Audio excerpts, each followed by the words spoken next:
The Warriors dominated the Spurs tonight by a final score of 114-91.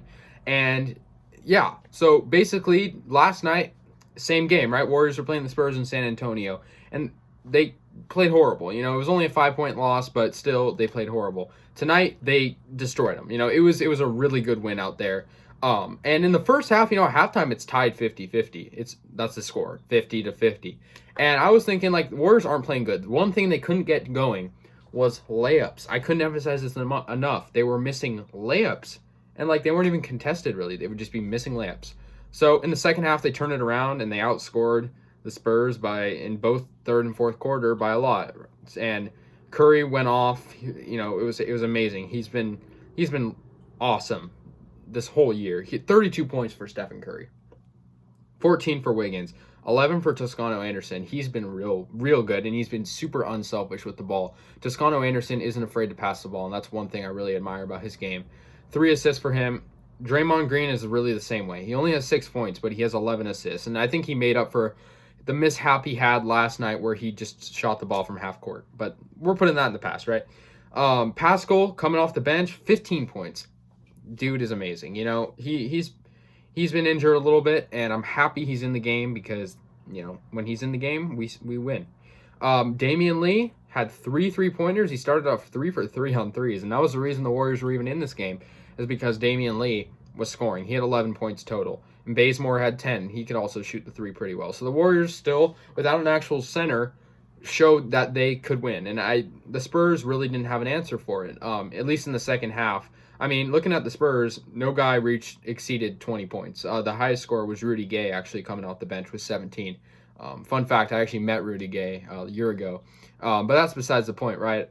Spurs didn't break 100 points. Popovich was pretty frustrated with the game, it seemed. But, we will see what happens because the Warriors do have a bit of a interesting schedule coming up. They will play the Magic on Thursday, so we'll see how that goes. But then they got the Brooklyn Nets in San Francisco at the Chase Center, and we know what happened in the first game of the season actually against the Nets, and that was before James Harden joined the Nets. So good game for the Warriors. Their defense has been stellar in this game specifically, because if you look at this game, the Spurs had to shoot the ball like more at the end of the shot clock, right? Because they couldn't get a shot off, and that's one thing the Warriors have been doing.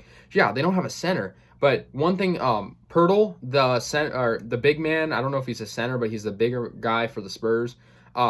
He was not playing well, and that was the thing that the Warriors did. They contained him.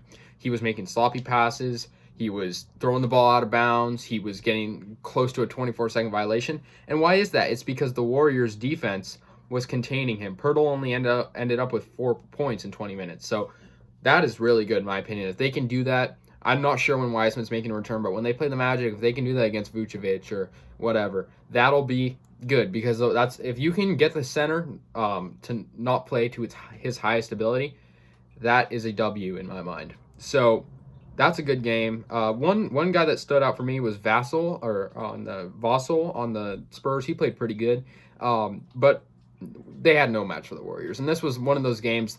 They go on this Texas road trip, split against the Mavericks, split against the Spurs. I'm calling that a win in my books. Two for two on this road trip. That's a good road trip. And Warriors are now above 500. That, I'll give them credit. They're usually at or around 500, catching the Spurs. The Spurs now fall to 14-11, and the Warriors fall to 13-12. So they're just 1.5 games behind. So really good game for the Warriors. Thank you guys so much for watching, and peace out, guys.